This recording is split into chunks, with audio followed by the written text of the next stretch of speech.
অমৃতসরের দিকে যদি নজর রাখা যায়, এখনো সাইরেন বাজছে, বাড়ি থেকে না বেরোতে নির্দেশ প্রশাসন দিয়েছে। অমৃতসরে এখনো রেড অ্যালার্ট জারি রয়েছে, বিদ্যুৎ সংযোগ ফিরেছে অমৃতসরে, তবে অমৃতসর জুড়েই সতর্ক করেছে প্রশাসন।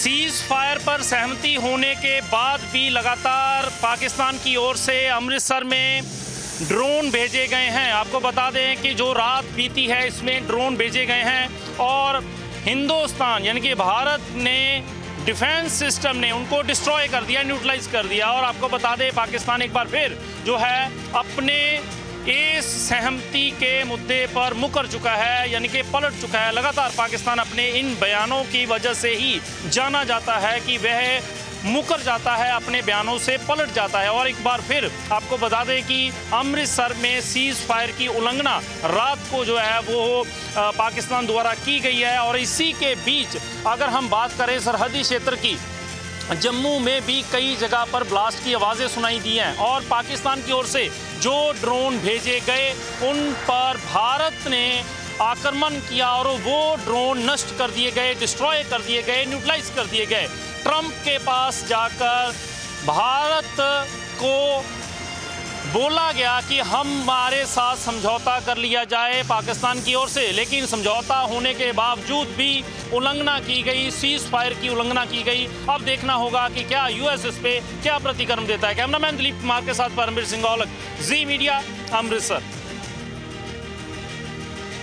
জঙ্গিদের বিরুদ্ধে জিরো টলারেন্স নীতি তা ফের আরো একবার স্পষ্ট করে দিল ভারত। লখনৌয়ে নয়া ব্রহ্মোস মিসাইল ইউনিটের উদ্বোধনে গিয়ে জিরো টলারেন্সের কথা বললেন প্রতিরক্ষা মন্ত্রী রাজনাথ সিং। जिन भारत विरोधी और आतंकी संगठनों ने भारत माता के मस्तक पर हमला करके कई परिवारों के सिंदूर मिटाए थे, उन्हें भारतीय सेना ने ऑपरेशन सिंदूर के माध्यम से इंसाफ दिलाने का काम किया है। और इसके लिए आज सारा देश भारतीय सेनाओं का अभिनंदन कर रहा है। ऑपरेशन सिंदूर सिर्फ एक सैन्य कार्रवाई भर नहीं है, बल्कि भारत की राजनीतिक, सामाजिक और सामरिक इच्छा शक्ति का प्रतीक है। यह ऑपरेशन आतंकवाद के खिलाफ भारत की दृढ़ इच्छा शक्ति का और सैन्य शक्ति की क्षमता और संकल्प शक्ति का भी प्रदर्शन है। हमने दिखाया है भारत आतंकवाद के खिलाफ जब भी कोई कार्रवाई करेगा तो आतंकवादियों और उनके आकाओं के लिए सरहद पार की जमीन भी सुरक्षित नहीं रहेगी। গতকাল রাতে সংঘর্ষ বিরতি লঙ্ঘন করে পাকিস্তান, সকাল থেকে এখনো পর্যন্ত বিভিন্ন জায়গার ছবি দেখাচ্ছি, পরিস্থিতি প্রায় স্বাভাবিকই রয়েছে। জি 24 ঘন্টা পৌঁছে গিয়েছে একেবারে ভারত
গাঁও খালি হয়ে গেল। এই কোটমেহরা গ্রামের একাধিক বাড়ি, পার্শ্ববর্তী বাড়িগুলিতে আর কোনো বাসিন্দারা নেই, তারা পালিয়ে গিয়েছেন আতঙ্কে। তার কারণ পাকিস্তান আক্রমণ করছে যখন তখন। যখন সিজ ফায়ার ঘোষণা হয়েছে তারপরেই এখানে আক্রমণ করা হয়েছে। আর এই ছবি জি 24 ঘন্টা একেবারে পাকিস্তানের সীমান্তবর্তী গ্রাম থেকে তুলে ধরছে। ক্যামেরায় শুভাশিস দাসের সঙ্গে রাজীব চক্রবর্তী, জি 24 ঘন্টা, আখনুর। আজ প্রতিরক্ষা মন্ত্রী রাজনাথ সিং বলেন, অপারেশন সিঁদুর নিহতদের পরিবারকে ন্যায় পাইয়ে দিয়েছে। জঙ্গিরা বুঝে নিক সীমান্তের ওপারেও তারা সুরক্ষিত নয়। যারা সিঁদুর মুছেছিল তাদের যোগ্য জবাব হলো অপারেশন সিঁদুর। পাকিস্তানের সেনাও বুঝেছে আমরা কি করতে পারি। সিঁদুর শুধু অপারেশন নয়, এটা আমাদের সংকল্প, বলেন প্রতিরক্ষা মন্ত্রী।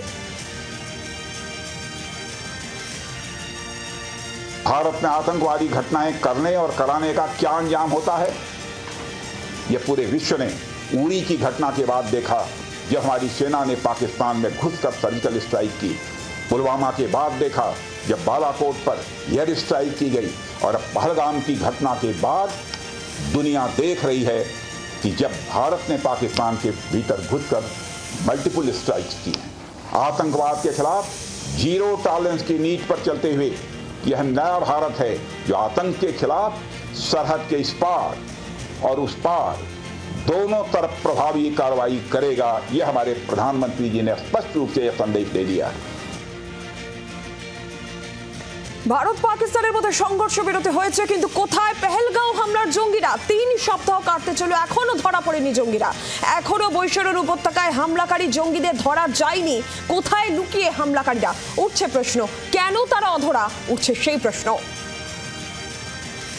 যে জঙ্গিরা এই হামলার সঙ্গে যুক্ত এবং যাদের ছবি প্রকাশ করা হয়েছিল, স্কেচ আঁকা হয়েছিল, তাদের মধ্যে থেকে অন্ততপক্ষে 3 থেকে 4 জন তারা পাকিস্তান থেকে এসেছিল, এবং যে রুট, যে বৈশারণ ভ্যালি যেখানে এই হামলার ঘটনা ঘটে, সেখানে পরবর্তী সময় এনআইএ তদন্তকারী অফিসাররা যেটা নিশ্চিত হওয়ার চেষ্টা করছিলেন যে এক্সিট এবং এন্ট্রি কোনটা ছিল তাদের রুট।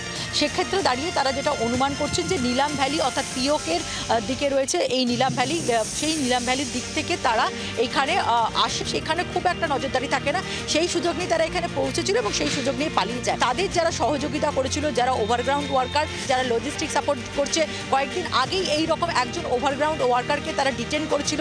সে যখন এই টেররিস্টদেরকে কোথায় লুকিয়ে রাখা হয়েছিল বা আত্মগোপন করতে সাহায্য করেছিল, তার বাড়ি চিনিয়ে দেওয়ার জন্য নিয়ে যাওয়া হচ্ছিল, সেই সময় সে জলে ঝাঁপ দেয় এবং তার মৃত্যু হয়। এখনো পর্যন্ত এই জঙ্গিদের কাউকেই কিন্তু ধরা যায়নি। ফলে সেই জায়গা থেকে অভিযান চলছে, এনআইএ বারবার করে চেষ্টা চালাচ্ছে, কিন্তু এখনো কাউকে গ্রেফতার করা যায়নি।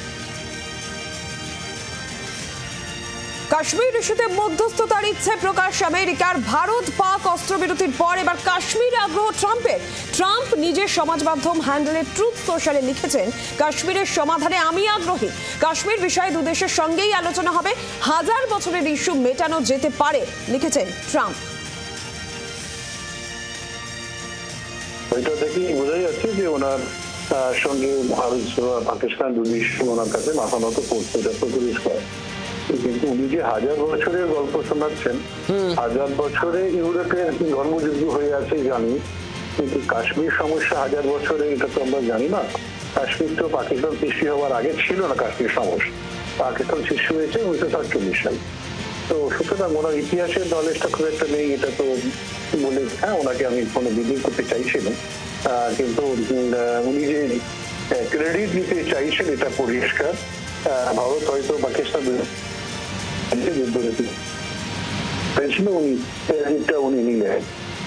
যুদ্ধবিরতি যেহেতু স্পষ্ট নয় কি কারণে ঘটেছে দেশবাসী জানে না, তার ফলে নানান জায়গা স্কোপ থেকে যাচ্ছে, নানান মানুষের কৃতিত্ব দেবার, নানান গুজব ছড়ানো, এইগুলো থেকেই যায়। বাংলার আওয়াজ, বাঙালির আবেগ, জি 24 ঘন্টা।